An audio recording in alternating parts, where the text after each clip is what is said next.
Hello and welcome back to another UCL fantasy video. Today we're going over the round of 16 and everything that you're going to need to know for building your round of 16 team heading into matchday 11 in UCL fantasy. Now obviously the knockout rounds is gone, we've eliminated more teams and we now have unlimited transfers once again to prepare for these fixtures on screen, in which we do have our final 16 teams of the tournament. Now today we're covering fixture difficulty, clean sheet odds, goal odds, my top picks from every single team, and a lot more. So if you do enjoy the video, make sure to leave a like on it and let's jump straight into it. So essentially there's no difference between last week's matchday 9 and 10 for the playoff round. Our teams basically stay with the same kind of rules, with 4 players from the same club being able to carry over any of our transfers as it's no longer the league stage, and we only get 2 captaincy days now as well. So again, essentially the exact same rules as the playoff round, so there's nothing extra to worry about there. As it stands heading into matchday 11, of course we do have unlimited transfers to use. For the second leg of the round of 16, we are going to have 3 transfers to make changes to our team. And of course after this round we don't have any more periods of unlimited transfers. So you want to be trying to get players who are going to qualify, who are going to go through, as we don't really get another reset. So all of the transfers that you do have available are going to have to be used on eliminated players. So essentially between now and the quarterfinals we're going to have 8 transfers to get rid of any eliminated players that there could possibly be in our teams. Obviously 3 transfers to try and make the most of that, and judge from the first round of games who's going to go through, who's going to go out, and make the best transfers for matchday 12. 5 transfers after that, heading into the quarterfinals for those eliminated players.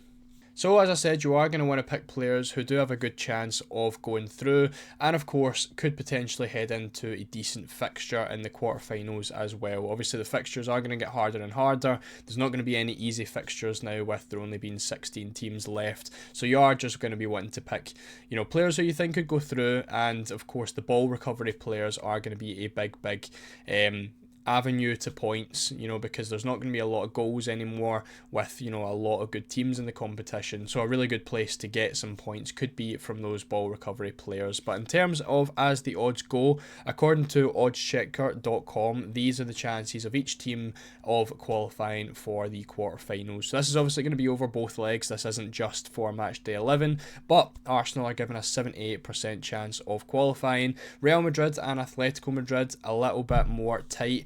Real with the 60% chance of going through. So the projected quarterfinal there is going to be Arsenal versus Real Madrid. So obviously on paper in matchday 11 and matchday 12, Arsenal are going to have an easier fixture on paper against PSV, but if you're going to go for 4 Arsenal players and they go through, you are going to end up with 4 Arsenal against Real Madrid in the quarterfinals, at least as it is projected. So just something to keep in mind. PSG and Liverpool given a 62% chance of going through.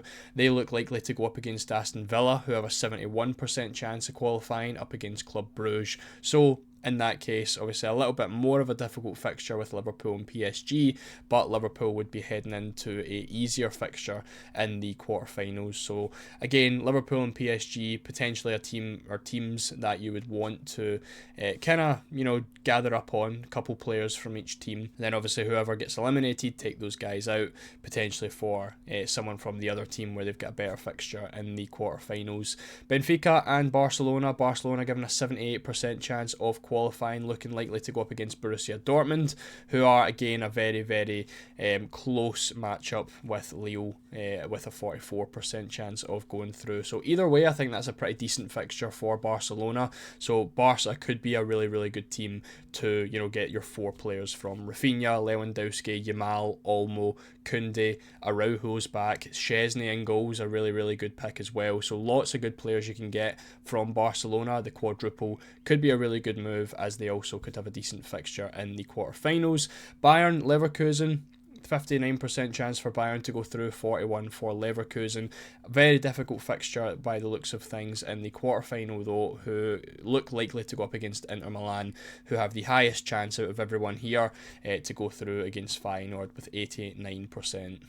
So looking at the fixtures for matchday 11 more specifically, Tuesday is looking like a pretty decent day for our fixtures. Obviously no green fixtures anymore with you know, a lot more difficult teams being in the tournament, we have got rid of a lot of the green fixtures that were available. So again, as you can see, Tuesday is looking a lot better than Wednesday is, which means for next match day, Tuesday's matches could be a little bit more difficult, obviously with PSG, Liverpool, Bayern, Barca, Inter, you know, all these teams playing against each other is obviously going to make it a little bit more hard. For Tuesday, I think the captaincy looks pretty decent. You know, you can go for a Dortmund player up against Leo. Gurase is a very obvious option that we all know has been fantastic so far.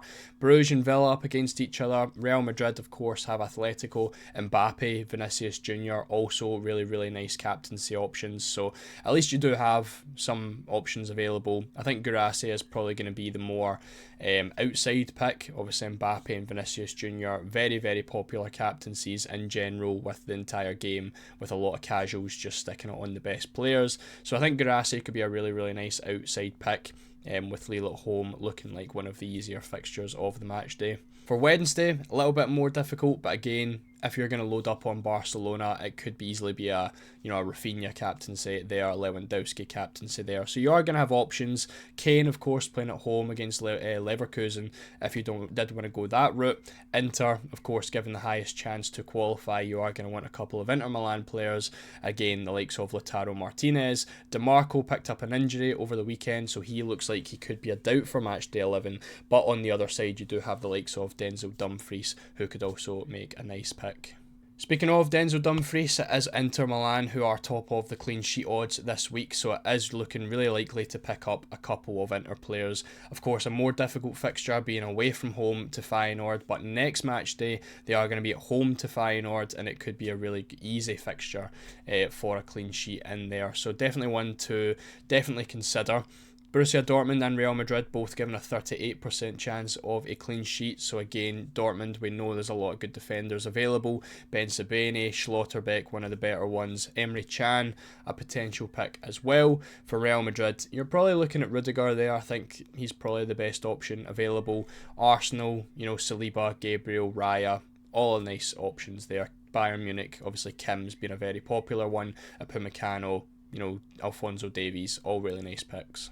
In terms of the over 2.5 goal odds, it is Barcelona, who are a fairly, decent margin ahead of second place at the top, with a 36% chance of picking up 2.5 or more goals. So again, a couple of attackers from Barcelona definitely needed, whether that is going to be Rafinha, Yamal, Olmo, or Lewandowski, all really, really good picks in their own right. Inter Milan, 31% chance of picking up a few goals against Feyenoord. Again, Lautaro Martinez could be a really, really good pick. You also have the likes of Çalhanoğlu, who does take a lot of set pieces as well for Inter Milan. Borussia Dortmund, again, Gurase, a really, really nice option again that is available. Adeyemi could be good. A lot of good picks for Dortmund. They are really good for, at least a variety of fantasy picks this year. I think there is probably about 7 or 8 Dortmund players that you could easily have a shout for going for. Liverpool, of course, Mohamed Salah, easy pick, I think, in there. I think every single person in the game is going to pretty much have Mohamed Salah in there, so Liverpool are given a decent chance over 2.5 goal odds. A surprising one is going to be Arsenal. Obviously, they are missing a lot of attackers, and they're down, at 8th place for scoring a lot of goals despite having a fairly easy fixture against PSV. So 21% for them could be, one that obviously Arsenal were quite high for the clean sheet odds. So maybe if you're looking at Arsenal players, the best option is going to be for the defenders and obviously Raya in goals. The only one I could see maybe as an option as an Arsenal attacker could be Ethan Nwaneri. He's only 4.7 million, and I think he's someone as well that could easily pick up the Player of the Match award. Obviously, there isn't any real stats that go into it, it's just a board, and I think the fact that he is one of the big youngsters in Europe right now could easily just be given the Man of the Match award for a semi-decent performance. So he could be good, a really nice budget option if you did want to go there as well. And here are our current ball recovery stats as well, if you were looking to pick up some defenders or midfielders from maybe some rogue teams, or you're just trying to work out who the best ones would be. So Pacho and Marquinhos are both tied at the top for ball recoveries, both PSG defenders. Of course, Pacho is going to be the cheaper one if you were, looking to differentiate them both. Both at 76 ball recoveries. Otamendi obviously has a difficult fixture against Barca this week, but he does have 71, and he is in third place. Kim and Upamecano, again, both essentially the same for ball recoveries, 69 and 68. Upamecano is slightly cheaper as well, and I would argue a little bit more nailed. Kim has been a little bit, dodgy, or at least dodgier than Upamecano has been. So I would argue Upamecano is probably the better option of the two at this point of the season. Alexandro for Lille, 4.6 million. He's also up there with Dortmund away from home this week. Michele, if you did want to go for Bruges at home to Aston Villa, another decent option. Biscagli from PSV, Florentino from Benfica, and Schlotterbeck will be your best defender for ball recoveries from Dortmund.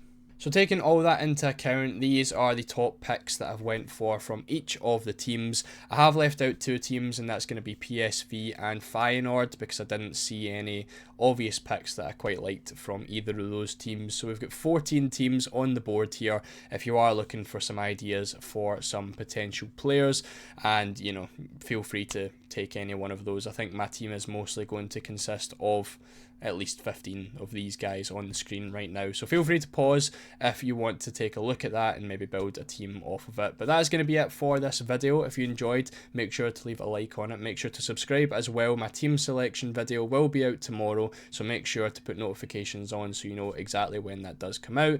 Make sure to follow me on Twitter for any team news that does come out for the Champions League, and of course we will have some threads out that can help you as well. So again, thank you so much for watching, and I'll see you all in the next one.